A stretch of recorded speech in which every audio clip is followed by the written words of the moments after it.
నమస్తే, welcome to prime news. నేను శ్రీలత. బులెటిన్ల ముందుగా హెడ్లైన్స్ చూద్దాం. మరోసారి జమ్మూ కాశ్మీర్లో ఉగ్ర దాడులు జరగొచ్చని హెచ్చరిక, భారీగా మోహరించిన భద్రతా బలగాలు.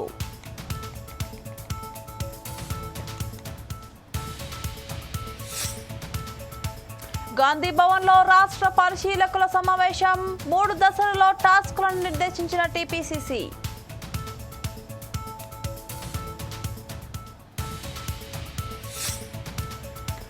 రాజ్ కసిరెడ్డిని కస్టడీకి కోరిన సిట్, వారం రోజులు కస్టడీకి ఇవ్వాలని ఏసీబీ కోర్టులో పిటిషన్.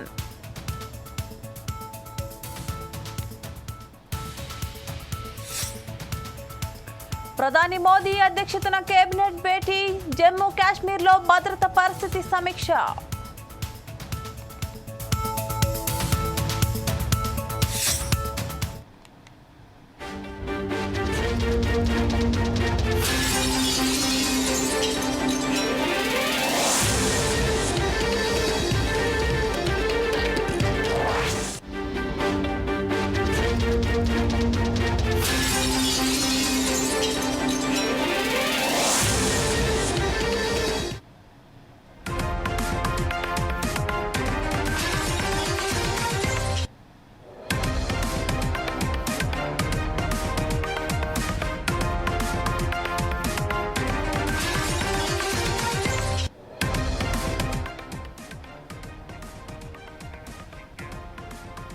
బ్రేకింగ్ న్యూస్ చూస్తున్నాం. ఏపీ లిక్కర్ స్కామ్ కేసులో రాజ్ కసిరెడ్డిని కస్టడీకి ఇవ్వాలని కోరుతూ ఏసీబీ కోర్టులో సిట్ పిటిషన్ దాఖలు చేసింది.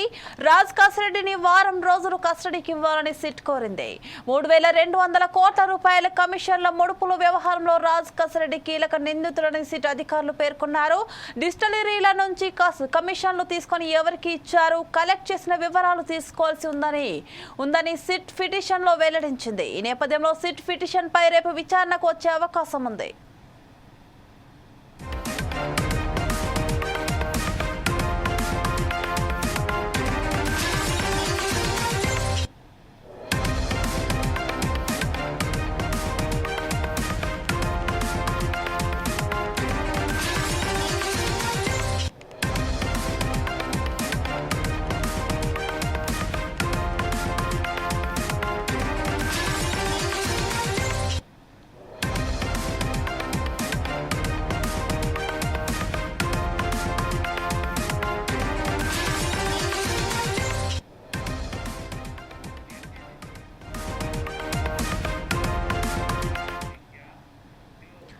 ఏపీ లిక్కర్ స్కామ్ కేసులో రాజ్ కసిరెడ్డిని కస్టడీకి ఇవ్వాలని కోరుతూ ఏసీబీ కోర్టులో సిట్ పిటిషన్ దాఖలు చేసింది. రాజ్ కసిరెడ్డిని వారం రోజుల కస్టడీకి ఇవ్వాలని సిట్ కోరింది. 3,200 కోట్ల రూపాయల కమిషన్లు ముడుపుల వ్యవహారంలో రాజ్ కసిరెడ్డి కీలక నిందితులని సిట్ అధికారులు పేర్కొన్నారు. డిస్టిలరీల నుంచి కమిషన్లు తీసుకొని ఎవరికి ఇచ్చారు, కలెక్ట్ చేసిన వివరాలు తెలుసుకోవాల్సి ఉందన్న సిట్ పిటిషన్ లో వెల్లడించింది. ఈ నేపథ్యంలో సిట్ పిటిషన్ పై రేపు విచారణకు వచ్చే అవకాశం ఉంది. దీనిపై మరింత సమాచారం మా ప్రతినిధి చందు అందిస్తారు. చందు, చెప్పండి. ఏపీ లిక్కర్ స్కామ్ లో అయితే 3,000 కోట్ల రూపాయల కమిషన్ లో ముడుపు కేసులో ప్రధాన నిందితుడిగా ఉన్న కాసిరెడ్డి అయితే గతంలో అంటే గత నెల రోజుల క్రితం అయితే విదేశాలకు పారిపోయిన సంగతి తెలిసినదే. ఎందుకంటే ఇక్కడ సిట్ అధికారులు అతనిపై కేసు నమోదు తెలిసిన వెంటనే అతను భార్య, బామర్ది అందరు కలిసి విదేశాలకైతే పారిపోయిన వెంటనే ఇక్కడ సిట్ అధికారులు అయితే కేసు నమోదు చేసి కోర్టులో పిటిషన్ వేయడం జరిగింది. రాని పక్షంలో ఇతనిపై అంటే రెడ్ కార్డ్ నోటీస్ కూడా జారీ చేస్తామన్న నేపథ్యంలో ఇతను ఏపీ చేరుకొని నేను సిట్ అధికారుల ముందు హాజరవుతా అని చెప్పి సిట్ అధికారులకు తెలియజేయడంతో ఇతన్ని ఎయిర్పోర్ట్ దగ్గరనే అరెస్ట్ చేసి జైలు కస్టడీకి అయితే తీసుకున్నారు. ఈ నేపథ్యంలో సిట్ అధికారులు విచారణ కొరకు ఇతన్ని తమకు అప్పచెప్పాలని చెప్పి కోర్టుకు అయితే సిట్ అధికారులు ఆశ్రయించారు. ఇతని అంటే పూర్తి వివరణ, ఇతని లిక్కర్ స్కామ్ లో ఇతని కీలక పాత్ర ఉంది. ఈ ముడుపులో 3,200 కోట్ల రూపాయలలో లిక్కర్ స్కామ్ ఎవరెవరి పాత్ర ఉంది, ఎంతెంత ఎవరెవరి వాటా ఇచ్చారు, ఎక్కడెక్కడ ఈ మనీని వైట్ గా చేయడానికి ప్రయత్నించారు, కీలకదారులు ఎవరు, దీనికి ముఖ్య ఆదేశాలు ఇచ్చిన వ్యక్తులు ఎవరు, రాజకీయ బడా నేతలు ఎవరనే ఇతని దగ్గర సమాచారం ఉన్న నేపథ్యంలో సిట్ అధికారులు అయితే రేపు ఖచ్చితంగా కోర్టును ఆశ్రయించారు. కోర్టు నుంచి అయితే ఆదేశాలు వస్తే సిట్ అధికారులకు వారం రోజులు కస్టడీకి అంటే తమ కస్టడీకి ఇవ్వాలని చెప్పి కోరారు శ్రీలత. చందు 3,200 కోట్ల రూపాయల స్కామ్ లో ఇతను ఒక నిందితుడు అని సిట్ అధికారులు వెల్లడించడం అయితే మనం చూస్తున్నాము. దానిపైన కసిరెడ్డి గారు అంగీకరించారా? ఆయన ఎలా రియాక్ట్ అవుతున్నారు? అసలు పూర్తి నేను సిట్ అధికారులకు అయితే సహకరిస్తా, జరిగిన విషయాన్ని అయితే పూర్తిగా సహకరించి చెప్తా. అంటే ఇక్కడ ఏం జరిగిందని చెప్పి అయితే ఇప్పటి వరకు అయితే సిట్ అధికారులకు నేను అంటే ఒప్పుకున్నట్లయితే లేదు. ఎందుకంటే సిట్ అధికారుల ముందు ఇతను ఇంకా ఆధారపరచలేదు కాబట్టి ఇతను అరెస్ట్ చేసి కోర్టుకు అరెస్ట్ చేయడమే జరిగింది. సిట్ అధికారుల ముందు అయితే ఇప్పటి వరకు విచారణకు హాజరు కాలేదు కాబట్టి పూర్తి వివరణ ఇప్పటి వరకు అయితే సిట్ అధికారుల దగ్గర ఏం లేదు. ఇప్పుడు రేపు ఒకవేళ కోర్టు ఆదేశాల మేరకు సిట్ అధికారుల ముందు వారం రోజుల కస్టడీకి వస్తే మాత్రం పూర్తిగా 3,200 కోట్ల రూపాయలు ఈ భారీ స్కామ్ ఏదైతే లిక్కర్ స్కామ్ ఉందో అది బయటకు వచ్చే అవకాశం ఇదే విషయంలో అంటే ముఖ్యమైన నేతల పేర్లు కూడా బయటకు వచ్చే అవకాశాలు ఉన్నాయి. అందుగుంచే ఎవరైతే ఈ కాసిరెడ్డి ఎవరైతే ఉన్నారో లిక్కర్ స్కామ్ విషయంలో ఇన్ని రోజులు తప్పించుకుంటూ తిరిగాడు. ఎందుకంటే ముఖ్యమైన నేతలు ఇతని అంటే సిట్ అధికారుల ముందు హాజరవుతే ఆ ముఖ్యమైన నేతల పేర్లు కూడా వచ్చే అవకాశాలు ఉన్నాయని చెప్పి తెలిసింది. ఏపీ మాజీ ముఖ్యమంత్రి కూడా ఇతనికి అంటే ఫోన్లు చేయడం కూడా జరిగిందని చెప్పి అంటే కోణంలో తెలుస్తుంది. ఈ నేపథ్యంలో బడా నేతలు ఎవరైతే రాజకీయ నేతలు ఉన్నారో వారు కూడా ఈయన సిట్ అధికారుల ముందు హాజరవుతున్నారనే సందర్భంలో భయభ్రాంతులకు గురవుతున్నారు. ఎందుకంటే ఇతను ఎవరి పేర్లు చెప్తాడు, ఎవరెవరి పేర్లు బయటకు వస్తాయని చెప్పి ప్రధానంగా ఆలోచనలు అయితే పడ్డారు రాజకీయ నాయకులు. Srilatha. Okay, thank you Chandu.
మరో బ్రేకింగ్ న్యూస్ చూస్తున్నాం. ఉగ్రదాడి ఘటన నేపథ్యంలో జమ్మూ కాశ్మీర్లో హై అలర్ట్ కొనసాగుతుంది. మరోసారి దాడులు జరగొచ్చని నిఘా వర్గాలు హెచ్చరించడంతో భద్రతను పెంచారు. పలు ప్రాంతాల్లో పెద్ద ఎత్తున ఆర్మీ బలగాలను మోహరించారు. జమ్మూ కాశ్మీర్లో బంద్ కొనసాగుతున్నాయి. జమ్మూ కాశ్మీర్ శ్రీనగర్, ఉదంపూర్లో కట్టుదిట్టమైన భద్రతా ఏర్పాట్లు చేశారు.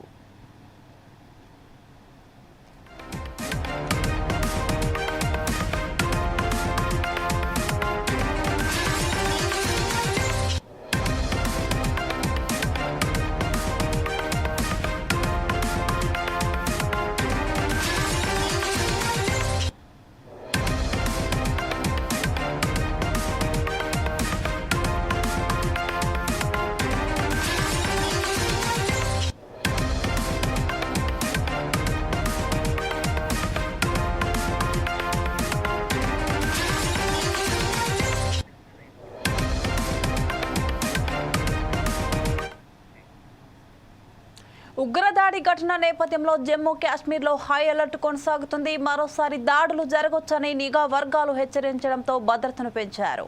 పలు ప్రాంతాల్లో పెద్ద ఎత్తున ఆర్మీ బలగాలను మోహరించారు. జమ్మూ కాశ్మీర్లో బంద్ కొనసాగుతున్నాయి.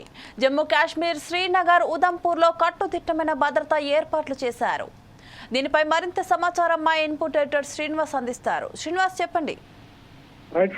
ఏదైతే పహల్గామ్ ఉగ్రదాడి తర్వాత జమ్మూ కాశ్మీర్ అంతా కూడా రెడ్ అలర్ట్ ప్రకటించారు. మొత్తం కూడా ఒకవైపు బంద్ కొనసాగుతుంది, మరోవైపు ఈ ఉగ్రవాదులకు సంబంధించిన సమాచారం కోసం కూంబింగ్ ఆపరేషన్లు కూడా కొనసాగుతున్నాయి.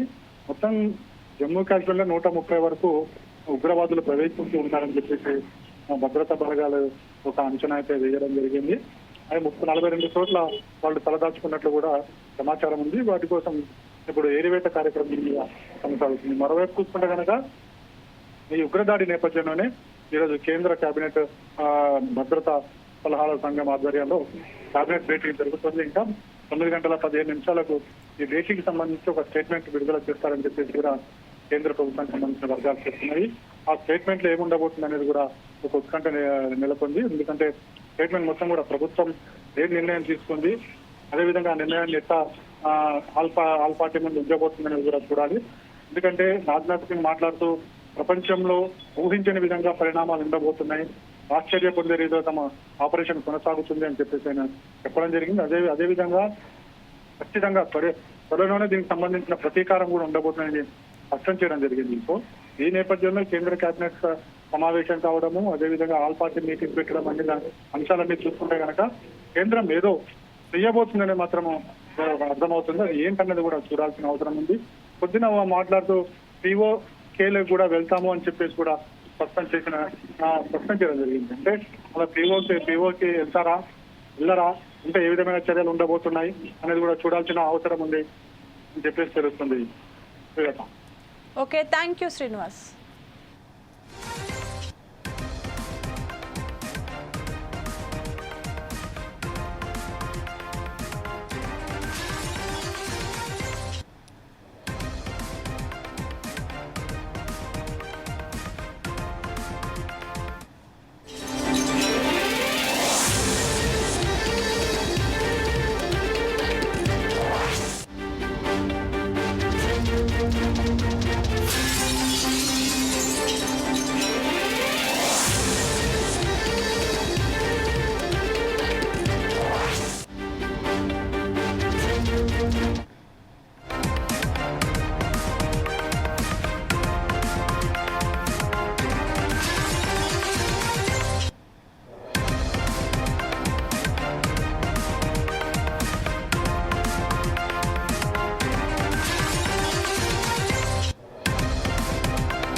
జమ్మూ కాశ్మీర్లో ఉగ్రదాడుల నేపథ్యంలో భద్రతా వ్యవహారంలో కేంద్ర కేబినెట్ కమిటీ భేటీ అయ్యింది.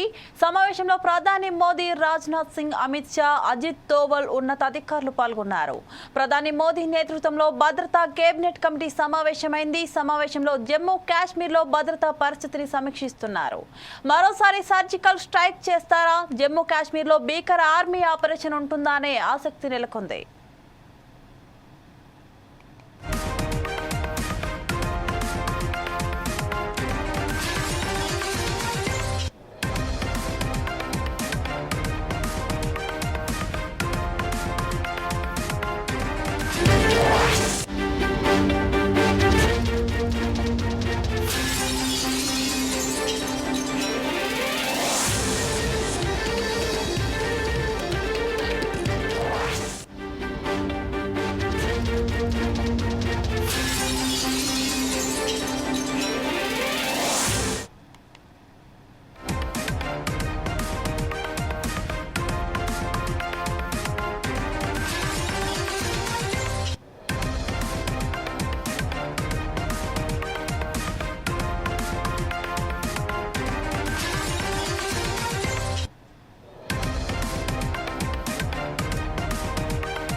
హైదరాబాద్ స్థానిక సంస్థల ఎమ్మెల్సీ ఎన్నికల పోలింగ్ ముగిసింది.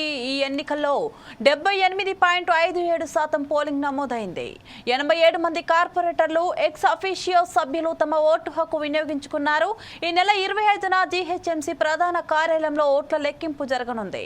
మరోవైపు ఎమ్మెల్సీ ఎన్నికల్లో కాంగ్రెస్, బీఆర్ఎస్ నాటకాలు బయటపడ్డాయని బీజేపీ ఆరోపించింది.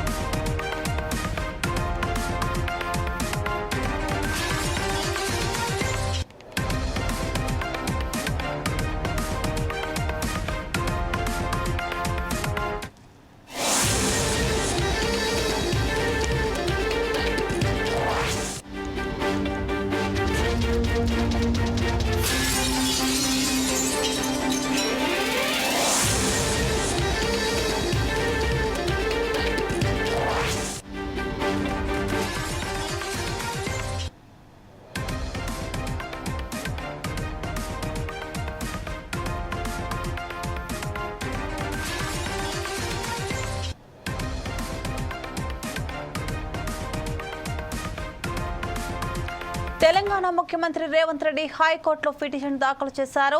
హైదరాబాద్ నాంపల్లి ప్రజా ప్రతినిధుల కోర్టులో విచారణలో ఉన్న కేసు కొట్టేయాలని పిటిషన్లో కోరారు.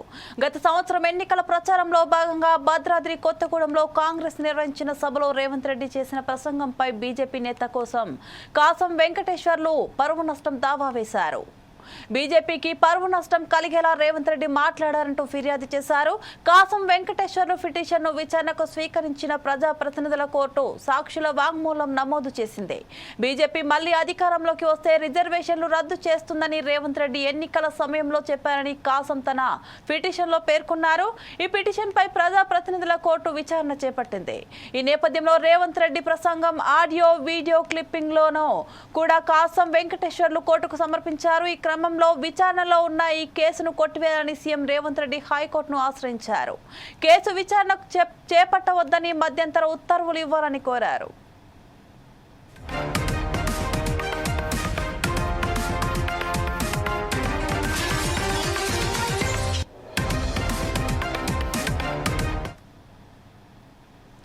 జమ్మూ కాశ్మీర్లోని పహల్గాంలో అమాయక ప్రజలపై జరిగిన ఉగ్రదాడి దేశవ్యాప్తంగా అందరిలో తీవ్ర దిగ్భ్రాంతికి గురిచేస్తుంది. ఈ దాడిని కాంగ్రెస్ నేతలు తీవ్రంగా ఖండించారు. ఇది ఒక అమానుష్య చర్య అంటూ నేతలు మండిపడుతున్నారు. అమాయక పర్యాటకులను లక్ష్యంగా చేసుకోవడం హేయమైన చర్య అని నిందితులను కఠినంగా శిక్షించాలని కేంద్రాన్ని కోరారు. జమ్మూ కాశ్మీర్లో విశాఖ వాసులను సురక్షితంగా తీసుకురావాలని కేంద్ర ప్రభుత్వానికి విజ్ఞప్తి చేస్తున్నారు. ఇప్పుడు ఇలాంటి సందర్భంలోనే మనమందరం భారత జాతి అంతా ఏకమై ఉండాల్సిన సందర్భం. ఉగ్రవాదులు అవేరై ఉన్నారు మన బలహీనతల పట్ల అని అంటేనే మనం కొంచెం ఆలోచించాల్సిన సందర్భం. బట్ ఇది ఒక పిరికిపంద చర్య. భారతదేశం మీద కొన్ని ఉగ్రవాద సంస్థలు పనిగట్టుకొని చేస్తున్న ఈ దాడులను మనం ప్రత్యేకించి వ్యతిరేకించాల్సిన సందర్భం. జాతి అంతా ఏకమై భారత జాతి సమగ్రతకు, భారత జాతి యొక్క ఏదైతే సౌభ్రాతృత్వానికి విఘాతం కలగనీయకుండా మనం చూడాల్సిన సందర్భం. కాబట్టి భారత ప్రభుత్వానికి రాజకీయ పక్షాలన్నీ ఒక మద్దతునిస్తూ ఇలాంటి దాడులు మళ్ళొకసారి జరగకుండా ఇంటెలిజెన్స్ ఫెయిల్యూర్ కాకుండా చూసుకోవాల్సిన సందర్భం అయితే ఉంది. మనం కూడా మన ప్రభుత్వాలు రెండు, అటు రాష్ట్ర ప్రభుత్వం కానీ ఇటు కేంద్ర ప్రభుత్వం కానీ ఆల్వేస్ అలర్ట్గా ఉండాల్సిన సందర్భం అయితే వచ్చిందని అనిపిస్తుంది. ఇంటెలిజెన్స్ కౌంటర్ ఇంటెలిజెన్స్ చాలా సీరియస్గా ఉండాల్సినది అనేది నా యొక్క అభిప్రాయం. భవిష్యత్తులో అలాంటి చర్యలు జరగకుండా చూసుకుంటానే భావిద్దాం. కానీ ఈ సందర్భంలో రాజకీయాల కంటే ఎక్కువ ప్రత్యర్థుల యొక్క దాడుల పట్ల మరింత బలంగా మనం ఉండాల్సిన అవసరం అయితే ఉంది. మనతో పాటు ఎమ్మెల్యే మన నాయని రాజేందర్ అన్న గారు ఉన్నారు. ఒకసారి అన్నను అడిగి తెలుసుకుందాం. అన్న, ఈ ఉగ్రదాడిని మీరు ఎలా చూస్తారు? దాన్ని ఎవరమే కానీ తీవ్రంగా ఖండించాలి. మొదట ఆ కుటుంబాలకు సాంఘీభావం తెలుపుతూ వారిని ఈ యొక్క టెర్రరిజం అనే దాన్ని మన దేశం నుంచి తరిమేసే దాకా నిద్రపోకూడదు అనేది మొదటి లక్ష్యం. ఎందుకంటే అన్నం పుణ్యం ఎరగని అమాయకులు, పిల్లలు, తల్లిదండ్రుల ముందు కాల్చి చంపటం అంటే ఇంతకంటే దుర్మార్గం లేదు. దాన్ని ఎట్టి పరిస్థితుల్లో వాళ్ళని వదిలిపెట్టడానికి వీలు లేకుండా చర్యలు తీసుకోవాలంటున్నాను. అంటే ఇప్పుడు గతంలో కూడా ఇలాంటి సంఘటనలు చాలానే ఎదురైనాయి కదన్నా. అంటే అప్పుడు అంటే వాళ్ళ ప్రభుత్వాల వాళ్ళ తీరు, ఇప్పుడున్నటువంటి తీరు ఏమైనా మార్పు జరిగిందా? అసలు ఇలాంటి జరగకుండా ఉండడానికి మీరు ఇచ్చేటువంటి సూచన ఏంటి? ఏ ప్రభుత్వం ఉన్నా అది ఇంటెలిజెన్స్ కానివ్వండి, ఇంకేవో కానీ వివిధ వాటి మీద డిపెండ్ అయి ఉంటుంటుంది. వాటిని ముందు జాగ్రత్తగా జరగకుండా జాగ్రత్తలు తీసుకోవాలి. ఆ జాగ్రత్తలు తీసుకోవడంలో కొన్ని సందర్భాలలో దొంగ చాటుకు వచ్చే దొంగ అనేటువంటి దొంగ చాటుకుని వస్తుంటాడు. కాబట్టి వారిని నేరుగా ఎదిరించి దానిని పీఓకే అనేది భారతదేశం దాన్ని ఆక్యుపై చేసేసుకొని ఇది చేసుకొని వాటిని శాశ్వతంగా నిర్మూలించగలిగితే మనం సక్సెస్ అవుతామని మేము అంటున్నాం. ఉగ్రదాడిపైన మీ అభిప్రాయం? ఇప్పుడు ఇది చాలా ఘోరమైనటువంటి దాడిగా కాంగ్రెస్ పార్టీ భావిస్తూ ఉన్నది. ఇప్పటికే జమ్మూ కాశ్మీర్ కాంగ్రెస్ పార్టీ కావచ్చు, దేశవ్యాప్తంగా ఉన్నటువంటి కాంగ్రెస్ పార్టీ శ్రేణులు కావచ్చు, దీని మీద స్పందిస్తూ ఉన్నాం. దీన్ని తీవ్రంగా మేము ఖండిస్తూ ఉన్నాం. ఖండించడమే కాదు, ఇది భారతదేశం మీద దాడి లెక్క భావిస్తూ ఉన్నాం. ఇది పాక్ సంబంధించినటువంటి కొన్ని టెర్రరిస్టుల గ్రూపులు వచ్చినాయా, పాక్ ఆర్మీనే వచ్చి దాడి చేసిందా అనేటటువంటిది కూడా క్లారిటీ రావాల్సినటువంటి అవసరం ఉంది. సామాన్య ప్రజల మీద దాడి చేయడం అనేటటువంటిది చాలా సీరియస్గా తీసుకోవాల్సినటువంటి అవసరం ఉందని చెప్పి మేము భారత ప్రభుత్వాన్ని కూడా మోడీ ప్రభుత్వాన్ని కోరుతా ఉన్నాం. కాంగ్రెస్ నాయకులు దర్పల్లి రాజశేఖర్ రెడ్డి జిహెచ్ఎంసీ ఫ్లోర్ లీడర్గా ఉన్నారు. అన్న, నిన్న జరిగినటువంటి దాడిపైన మీ స్పందన? ఒక్కటే దాడి అబ్సల్యూట్లీ గవర్నమెంట్ ఇంటెలిజెన్స్ ఫెయిల్యూరు. నేను ఈ ఫెయిల్యూర్ని ఖండిస్తున్నాము. అదేవిధంగా అక్కడ చనిపోయిన వాళ్ళందరూ కూడా సానుభూతి ప్రకటిస్తూ కాంగ్రెస్ పార్టీ తరఫున, అదేవిధంగా పర్సనల్గా మా తరఫున కూడా వాళ్ళకి సానుభూతి ప్రకటిస్తూ ఆ ఫ్యామిలీస్కి భగవంతుడు ధైర్యం ఇవ్వాలి. అలా ఫ్యామిలీస్ని అందరూ కూడా గవర్నమెంట్ కూడా ఆదుకోవాల్సిన పరిస్థితి ఉంది. నేను ఒకటే అడుగుతున్నా, 500 మంది టూరిస్టులు ఉన్న ఏరియాలో అంతమంది టూరిస్టులు వస్తున్నప్పుడు మీ నిఘా వ్యవస్థ ఎక్కడ పోయింది? మీ నిఘా వ్యవస్థ పనిచేయనందుకే కదా ఈ దుర్ఘటన జరిగింది. అక్కడ ఉన్న ప్రాంతాన్ని జల్లడబట్టాల్సిన అవసరం ఉంటుంది కదా. ముందే 500 మంది టూరిస్టులు వస్తున్నప్పుడు మినిమం రెస్పాన్సిబిలిటీగా తీసుకోవాల్సిన జాగ్రత్తలు ఎందుకు తీసుకోరు? ఎందుకు ఎలక్షన్స్ వస్తున్నప్పుడే ఇలాంటి సంఘటనలు జరుగుతున్నాయి? ఒకప్పుడు ప్రతి ఇన్సిడెంట్కి ఒక 6 నెలల్లో 3 నెలల ముందే ఎలక్షన్స్ ఉంటాయి. దాన్నే బేస్ చేసుకొని ఇలాంటి సంఘటనలు జరగడానికి ఉన్న కాన్స్పిరసీ ఏంది? ఇవన్నిటి మీద కూడా ఖచ్చితంగా నిజ నిర్ధారణ కమిటీ జరగాలి. ఎందుకంటే నాకు చాలా అంటే ఎంత బాధేస్తుందంటే 30 మంది ఈరోజు చనిపోయారంటే జోకా? ఫ్యామిలీస్ ఎటు పోవాలి, పిల్లలు ఎటు పోవాలి? ప్రతిసారి ఎలక్షన్స్ దగ్గర పడుతున్నప్పుడల్లా ఇలాంటి సంఘటనలు జరుగుతున్నప్పుడు బాధ్యత ఎవరు వహించాలా? ఇది ఇంటెలిజెన్స్ ఫెయిల్యూర్ కాదా? అక్కడ ఎందుకు మీరు జాగ్రత్తలు తీసుకోలేదు? ఆడ 500 మంది టూరిస్టులు వస్తున్నప్పుడు మినిమం వ్యవస్థ ఉండాలి కదా. మినిమం అక్కడ పోలీస్ వ్యవస్థ ఉండాలి. అందరు కూడా చూస్తుండాలి కదా, ఇంతమంది టూరిస్ట్ ప్లేస్ అది. అలాంటప్పుడు ఎందుకు జాగ్రత్తలు తీసుకోలేదు? దానికి తోడుగా నేను ఒకటే విజ్ఞప్తి చేస్తున్నా బ్రదర్, దీని absolute failure of home ministry. Jammu కాశ్మీర్లో ఉగ్ర దాడులపై కేంద్ర రక్షణ శాఖ మంత్రి రాజ్నాథ్ సింగ్ వార్నింగ్ ఇచ్చారు. ఈ దాడులకు పాల్పడిన వారిని ఎక్కడ దాక్కున్నా విడిచిపెట్టబోమని ఆయన హెచ్చరించారు. ఈ దాడి నేపథ్యంలో ఆర్మీ ఉన్నతాధికారులతో సమావేశం నిర్వహించారు. ఉగ్రవాదులను వదిలిపెట్టే ప్రసక్తే లేదన్నారు. ప్రపంచం ఆశ్చర్యపోయే రీతిలో బుద్ధి చెబుతామన్నారు. పహల్గామ్ దాడులకు ప్రతీకారం తీర్చుకుంటామని భారత్ను ఎవరూ భయపెట్టలేరని అన్నారు.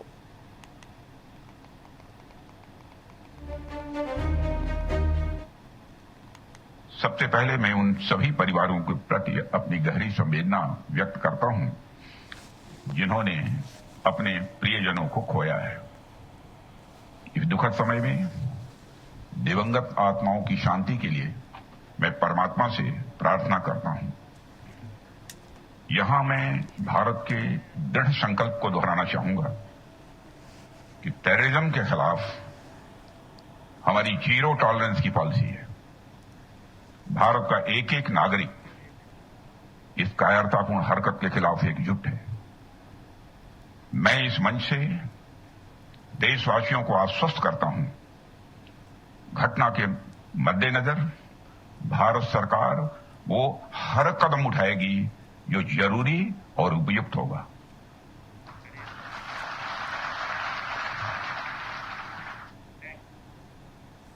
ఖమ్మం జిల్లా తిరుమలాయపాలెం మండలంలో మంత్రి పొంగిలేటి శ్రీనివాసరెడ్డి పర్యటించి పలు అభివృద్ధి కార్యక్రమాలకు శంకుస్థాపన చేశారు. ఇందిరమ్మ ప్రభుత్వంలో అభివృద్ధిని, సంక్షేమాన్ని 2 కళ్లతో ముఖ్యమంత్రి రేవంత్ రెడ్డి నాయకత్వంలో ముందుకు పోతుందని, దేశంలో ఏ రాష్ట్ర ప్రభుత్వం చేయని విధంగా ప్రతి పేదవాడికి సన్నబియ్యం అందించడం జరుగుతుందని తెలిపారు. అదేవిధంగా రైతుల భూముల సమస్యల పరిష్కారం కోసం భూభారతి చట్టాన్ని అమల్లోకి తేవడం జరిగిందని వెల్లడించారు.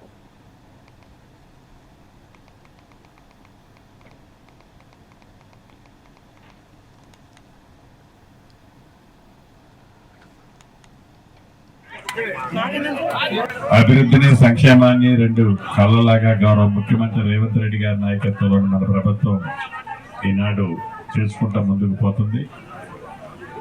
అందులో భాగమే మన ఉగాది నుంచి ప్రతి పేదవాడికి కడుపు నిండా తినడం కోసం సన్న బియ్యాన్ని మన రాష్ట్ర ప్రభుత్వం దేశంలో ఏ రాష్ట్ర ప్రభుత్వం చేయని విధంగా అద్భుతంగా ఇవ్వటం జరుగుతుంది. ప్రతి వ్యక్తికి 6 కిలోల సన్న బియ్యాన్ని.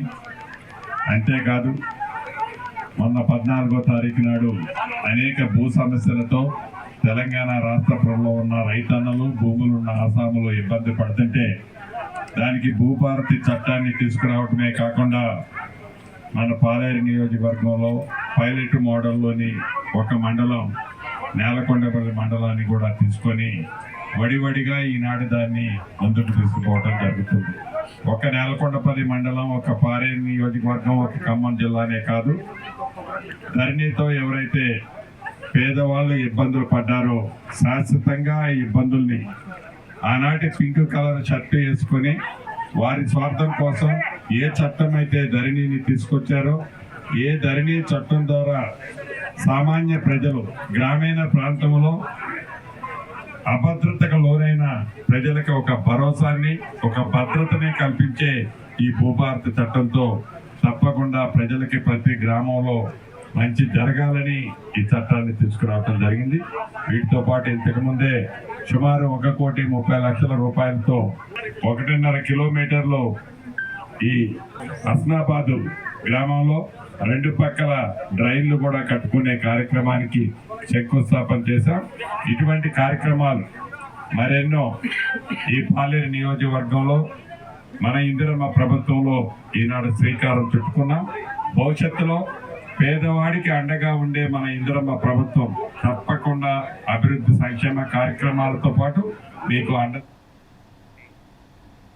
శేర్లింగంపల్లి నియోజకవర్గం పరిధిలోని కుకట్పల్లి డివిజన్లలో 2,53,00,000 రూపాయలతో నూతనంగా చేపట్టబోయే అభివృద్ధి పనులకు కార్పొరేటర్ మాధవరం రోజాదేవి, రంగారావు, జూపల్లి సత్యనారాయణలతో కలిసి పిఎస్సి చైర్మన్ ఎమ్మెల్యే అరకపొడి గాంధీ శంకుస్థాపన చేశారు. ప్రజల సంక్షేమం, శేర్లింగంపల్లి నియోజకవర్గం కాలనీల అభివృద్ధి ధ్యేయంగా ప్రజల సౌకర్యార్థం 2,53,00,000 రూపాయలతో కాలనీలలో సీసీ రోడ్ల పనులకు శంకుస్థాపన చేసుకోవడం చాలా సంతోషంగా ఉందని ఎమ్మెల్యే అన్నారు. ఆల్విన్ డివిజన్, హైదర్నగర్ డివిజన్ 3.5 డివిజన్లో 17 కోట్ల రూపాయలు శాంక్షన్ చేసి మేజర్ రోడ్లలో బహుశా 95% రోడ్లు మిగిలవు. దీంతో అదిగా ఇంకా 1-2 రోడ్లు ఉన్నాయని చెప్పి ఇప్పుడే మా మహిళా సోదరు పెట్టారు. అది కూడా ఫస్ట్ వీక్లో ఇచ్చి 100% అభివృద్ధి మా ధ్యేయం. ముఖ్యమంత్రి గారిని కలిసినాక శేర్లింగంపల్లి కాన్స్టిట్యూన్సీకి 17,500 కోట్లు, ఫ్లైఓవర్స్ కావచ్చు, అండర్ బ్రిడ్జెస్ కావచ్చు, లింక్ రోడ్లు కావచ్చు, కొత్త రోడ్లు కావచ్చు, 150 కోట్లు మార్చిలో కానీ ఏప్రిల్లో కానీ శంకుస్థాపన చేయడం జరుగుతూ ఉంది. ఇవాళ కూడా 4 డివిజన్లలో శంకుస్థాపన చేస్తూ ఉన్నాం. 4 డివిజన్లో కూడా అంచెలంచెలుగా చేస్తూ ఉన్నాం. ఈ డివిజన్లో 5 ఇనాగ్రేషన్లు పెట్టాం.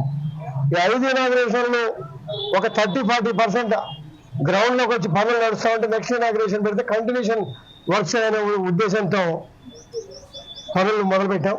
పనులు చేస్తాం. నాలా విస్తరణ పనులు, నాలాలు ధరణి నగర్ టు యాజ్బెస్టర్స్ కాలనీ ఫస్ట్ విడతగా 11 కోట్ల రూపాయలు ధరణి నగర్ టు ఆల్విన్ బ్రిడ్జ్ వరకు కూడా 2 పక్కల కూడా శాంక్షన్ అయింది. 2వ విడత కోసం కూడా ట్రై చేస్తున్నాం. మన కాన్స్టిట్యూన్సీ బౌండరీ ఎక్కడి వరకు అయితే ఉందో వరద ముప్పు లేకుండా, వర్షాకాలం ఎక్కడ ఎటువంటి ఇబ్బంది కూడా రాకుండా కార్యక్రమాలు చేస్తున్నాం. ఇక్కడ ప్రజలంతా కూడా ఉన్నారు. మీకు ఏ సమస్యలు ఉన్నా మీరు కోడికోత దూరంలో మేము ఉన్నాం. ఏ ఇష్యూ, రోడ్ల విషయంలో కానీ, వాటర్ విషయంలో కానీ, డ్రైనేజ్ విషయంలో కానీ. దీంతో పాటు నిన్న జిహెచ్ఎంసీ అధికారులని, వాటర్ వర్క్స్ అధికారులను కూడా. ఇవి bulletin updates. Keep watching 4 Sides TV.